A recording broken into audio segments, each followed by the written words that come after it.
இப்போ வந்து திடீர் கடன்கள் ஏற்படுது, ஏற்பட்ட கடன்களை அடைக்க முடியல அப்படின்னு சொல்கிறவங்களும் இருப்பாங்க. இப்போ எனக்கு பணம் நிறைய வந்துருச்சு சார், வந்தாலும் இந்த கடன் கொடுத்துக்கிட்டே இருக்க மாதிரி இருக்குது, ஆனால் அதை அடைச்சி முடிச்ச பாடு இல்லை அப்படின்னு சொல்கிறவங்க உண்டு சார்.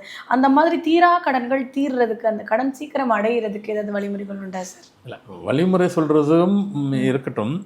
அதுக்கு முன்னாடி வந்து ஃபர்ஸ்ட் ஆஃப் ஆல் வந்து இப்போ நான் சொல்ல போகிறது இது வரைக்கும் வந்துட்டு பணத்துக்கு உண்டான சொல்லிட்டோம். இப்போ நீங்கள் இந்த கேள்வி ஒன்று கேட்குறீங்க, கடன் ஏற்கனவே இருக்குது அதை அடைக்கணுமே, இதை செய்யுங்க பணம் வந்துடும், வந்தது கடன் அடைஞ்சிருப்பது.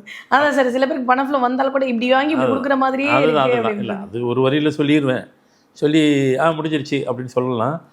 இப்போ நான் சொல்ல போகிறது அட்வைஸ் தான். ஃபர்ஸ்ட் ஆஃப் ஆல் வந்து இப்போ நான் சொல்கிறது எல்லாத்துக்கும் ஐயோ என்ன இப்படி சொல்கிறாருன்னு நினைக்காதீங்க, ஆனால் அதான் உண்மை.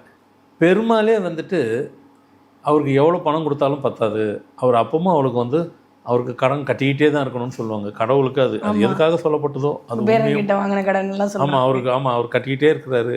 அப்போ கடவுளுக்கு அதை சொல்கிறாங்க, அப்போ மனுஷனுக்கும் அது இருக்கும் அப்படிங்கிறது. அதனால் நான் சொல்கிறத இது ஒரு எல்லோரும் அதான் செய்கிறோம், அது இல்லைன்னா கூட அதை செஞ்சுக்கிறங்க, அதை தாண்டி செஞ்சிடாதீங்க. அப்படின்னா என்ன, ஏதாவது ஒரு லோன் கையில் வச்சுக்கிறங்க. ஒன்று ஹவுசிங் லோன், இல்லை கார் லோன், வெஹிக்கிள் லோன். அது வந்து உங்களுக்கு ஒரு கடன் மாதிரி இருக்கும். இதை தாண்டி தேவையில்லாதுன்னு உங்களால் பேர் பண்ண முடியாததை நீங்கள் செய்யாதீங்க.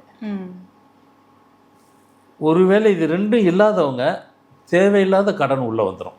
இந்த ரெண்டும் இல்லைனாக்கா தேவையில்லாத அன்னெசரியாக வேறு எதுக்குன்னா கடன் உள்ளே வந்துடும். அது கடன் இல்லை, அது கடல். அது சில பேர் கடன் வாங்கினா முடியும், அவங்க கடலே வாங்குகிற அளவுக்கு கடன் வாங்கியிருப்பாங்க. அது எங்கேருந்து முடியும்?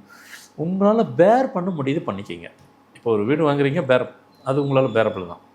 எவ்வளோ சம்பாதிக்க போகிறீங்க, 50,000 1,00,000 எவ்வளோ, அது பேர் பண்ணுறது 15,000 பண்ணிக்கிடலாம். நீங்கள் 50,000 வாங்கிட்டு 65,000க்கு மாதம் இஎம்ஐ கட்டுறேன்னு சொன்னீங்கன்னாக்கா அது தவறான வழியை நீங்களே தேடிக்கிறதுக்கு தான்.